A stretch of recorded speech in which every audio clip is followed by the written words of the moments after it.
Ugh, jeez, this what is getting really catty, isn't it? And there's not a Korin in sight.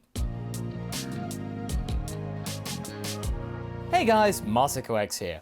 Now, what was once one of my hardest what-ifs to even tackle from the start, let alone conjure up ideas for, was the notion of changing one of the main characters. And I'm not talking about some kind of small change, something quite drastic, but then not so drastic, really. I'd been resisting this one for a long time because there were so many pitfalls I could find myself in regards to the story, which would have been either not in good taste or too obvious. And I don't like being too obvious. But I would like to think that I've done my best with some guidance from the R&R crew to begin with. That is, of course, the continuing adventures of What If Goku Was Female? Now into its 6th outing, the story has been pretty well established, with the gender swap benefiting Goku quite a lot socially, and in terms of their allies. Gone are the days when Goku was a social outcast who would willingly spend tons of time on their own out in the wilderness, not really caring about making friends, and instead we got a Goku who is much closer to Bulma, and thusly is far more savvy with the way the modern world works, and how people interact. You know, not just going off for a few years, and then only coming back together again if the world is in peril. Actual social activity. Here I think we've got a Goku who is pretty grounded in their natural surroundings, whilst not losing the fibre of their persona, which makes them the core character of the show, which we are all well aware of. We haven't lost Goku, but we've gained so much more.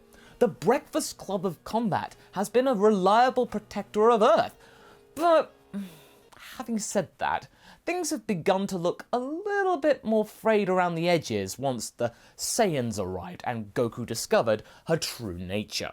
Nonetheless, instead of what most people wanted, and that, of course, was Vegeta to get it on with Goku, all he got on with was enriching the ground around him. In the last part, tensions reached fever pitch, with Krillin finally confessing his true sentiments to Goku, and the two of them properly sorting things out like mature adults. And it all worked out pretty well, which is just as good seeing as they're about to land on Namek, they kinda need to be on board with each other. Chi-Chi and Dende, though, they'd managed to gather a Dragon Ball from Super Kamiguru, luckily, and the former even had her potential unlocked by the Elder Namekian. But shocking Dende, she chose to not tell Bulma so as to surprise Goku and show that she's capable of keeping up with the Saiyan. Yeah, it is actually a pretty selfish move. Something that, based on your poll voting ways, she is beginning to regret. Last time I asked in a poll about whether she would actually tell the others about having her potential unlocked. Well, you guys are pretty wholesome, as a massive 80% of you voted for her to fess up to the others. Good on you, chums. But just because you voted well, doesn't mean that the result will end up going well. Let's just continue. Dende, who had gone to Guru's tower to seek guidance due to Chi-Chi's selfish nature, arrives at the base to discuss the matter. Guru is surprised to have sensed Dende return so soon after departing with the Earthwoman and on his own. Speaking in fluent Namekian, of course, Dende confesses the situation about how Chi-Chi had kept the vital information of Guru's power boost away from one of the Earthwomen and seemed to have absolutely no intention of telling the others in their party when they really need it. Dende feels quite hurt by this greedy gesture, but Guru motions the child to come to his side. He places his giant hand on his head and unlocks his potential, the ability to heal others, as we know. Dende can feel the power coursing through his veins, sensations that he has never come close to experiencing before. Guru then explains that the Earthwoman's case was far more complex than the young Namekian had even begun to have thought to realize. You see, Dende, that girl was gravely struggling with her consciousness. She is a good person, as are her friends, but the Saiyan woman who leads them has changed, and she is worried. Worried? Yes, worried that she might lose her and everyone else if she isn't able to contribute. She was scared but never showed it, fearful of reprisal. An unnecessary worry. If they are truly her friends, they would understand and try to help her. Would they, though? Back to inside Frieza's ship, and with the radar in tow, the 3 members of the Breakfast Club of Combat are carefully picking off each and every remaining Frieza soldier that they come across with the utmost stealth. Chi-Chi is being particularly effective, and this is something that has not gone unnoticed by the other 2. When they are not able to sense any soldiers nearby, they can take a little break. Yamcha decides to broach the topic. Chi-Chi, you've been acting funny since you got back. Your ki feels way weird and different. Chi-Chi whips around, sweating a little, and trying to act breezily. Yeah, cool? Tenshinhan is stock still. Not cool. What's going on? Is there something you're not telling us? Chi-Chi is on the spot, and she cannot stand it anymore. She had been feeling absolutely terrible since she got back to the cave with Dende. She sighs heavily and tells them what happened. As she's doing so, Yamcha and Tenshinhan are going through a mixture of emotions: surprise, resentment, confusion, and, of course, anger. Yamcha's fury is bubbling under the surface, whilst Tenshinhan is trying to stay far more measured. This is pretty much one of the biggest acts of betrayal and secrecy that the group has seen since they started working together. And yes, they could be angry about Goku's Saiyan nature, but she didn't know about that. But nevertheless, Yamcha has now reached breaking point and he is fuming. I can't believe you! How could you not tell us this? If we all got our potential tapped into, we'd all be strong enough to take out Frieza's goons. Heck, we can even try and take out the big boss himself. I mean, especially once Goku and Krillin get here. Chi-Chi is starting to push back, but is clearly distressed. I panicked, okay? Haven't you two realized that Goku has grown more distant with us? Like, this whole finding out that she's a Saiyan thing has led her down a different path to ours? Like she doesn't need us anymore? I wanted to prove her wrong and show her that we could be useful. I don't want to lose her! Yamcha pushes back even louder. But we're supposed to be a team! Or maybe you're planning to go down your own path! Are you gonna leave us to fend for ourselves? You cheater! Those words cut through Chi-Chi like a space knife. How dare you? The 2 of them continue to argue loudly, and now this has caught the attention of many remaining minions who descend upon their location, with Tenshinhan trying to warn the pair to be quiet, but too late. Oh, guys, just because the 3 of them found a very convenient place to find Dragon Balls, I wasn't gonna make it easy for them. No. One soldier presses on their scouter. Lord Frieza! Intruders in the ship! They're after the dragon! Tenshinhan Dodon raised the soldier and gets into position. Would you 2 shut up? Now we gotta do this the hard way thanks to your childish bickering. Said 2 realized what they did and put the shouting on pause. Save Yamcha saying, bet you don't even need us now anyway. Chi-Chi is fuming and puts that anger to good use, viciously taking out the gaggle of soldiers, whilst Tenshinhan calmly but rapidly goes for the balls, which are fortunately nearby. This could have been so much easier had Yamcha just kept his mouth shut and swallowed his pride. Who does he think he is, Vegeta? Back outside, Frieza hears this abrupt transmission as he and his minions finish eviscerating a group of Namekians that had so foolishly tried to find a nearby mountain to hide in. Well, Dodoria. It seems that you were right. We do have some meddling fools skulking about. When we get back, remind me to promote you. Now Zarbon doesn't take too kindly to this and decides to show his own initiative. Lord Frieza, might I go back to the ship and deal with them personally? Oh, why yes, Zarbon, please do.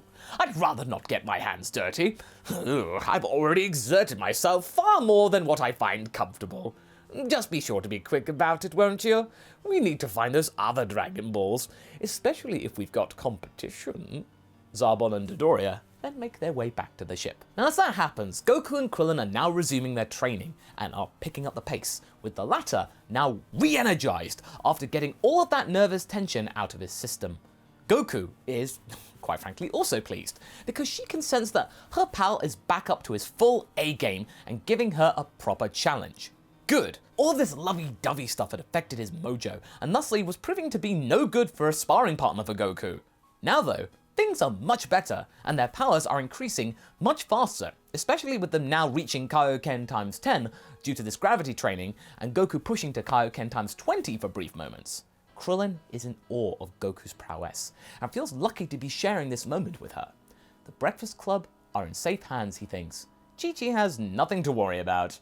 Oh, Krillin, you have no idea what's going down on the planet. Back at the Frieza ship, the 3 other members have managed to successfully find the Dragon Balls and are now making their way out of the ship, blasting the remainder of the Frieza force away quite easily before finding the exit and skedaddling. Chi-Chi gets the last of her frustration out by powering up and destroying the entire ship, now in pieces. Yamcha is still angry, but Tenshinhan just silently tells him to save it for when they get back.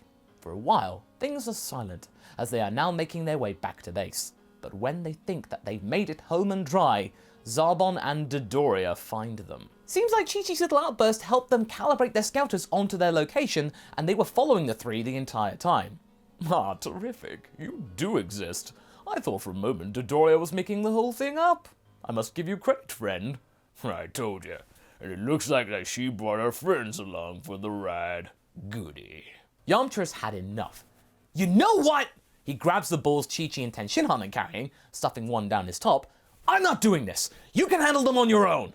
Even Tenshinhan is shocked by this. Now is not the time for this, Yamcha. I don't care. Just use Kaioken and be done with them. You can clearly take them out on your own.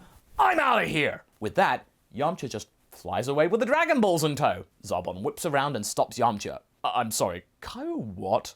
But before he can do anything, Tenshinhan surprises him with another Dodon Ray, and this gives Yamcha the opportunity to escape, not turning back once.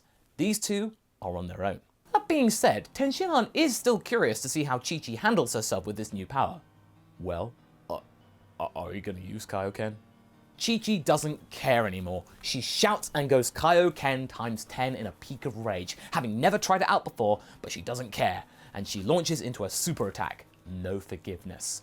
Dodoria is helpless against this power level of 210,000. He is whipped about without being able to answer, and Zarbon's scouter explodes due to the surge in power at such a rapid rate. In the end, Chi-Chi vaporizes Dodoria, and then without so much as a pause, whips around and fires a beam at Zarbon, taking him out too. Tenshinhan barely being able to get out of the way. His arm is actually mangled, so Chi-Chi ended up doing friendly fire. Tenshinhan looks at Chi-Chi in horror. That power was enormous and out of control. Chi-Chi rounds on Tenshinhan in a peak of anger, but then suddenly, of course, and really it's not a surprise, her body gives out and she contorts into a state of abject agony before falling unconscious and also falling to the ground. Tenshinhan flies down and with his good hand grabs her before heading straight back to base. What happened there? Well, we're going to have to wait and find out next time because that's where we're going to be leaving things for right now. Well, Masako, why did you go and do that? Well, I felt that we needed to add some kind of peril into the mix. Not to mention the whole thing about the crew's feelings and the rifts forming. They needed to come to a head sooner or later. I couldn't have this bubbling around for too long or otherwise it would lose its impetus. This felt like the right moment to express these feelings. Things were just a little too easy. Now with this out in the open, Goku may have to be the one, ironically, to bring everyone back together because of all the conspiracies about her breaking them apart. But will it be easy though? We'll find out next time. So what do you guys think? Are you ready for Goku and Krillin to arrive? What are they going to find when they actually get to Namek? Leave a comment below and let's get this discussion going. And I shall see you in the next video. Catch you later!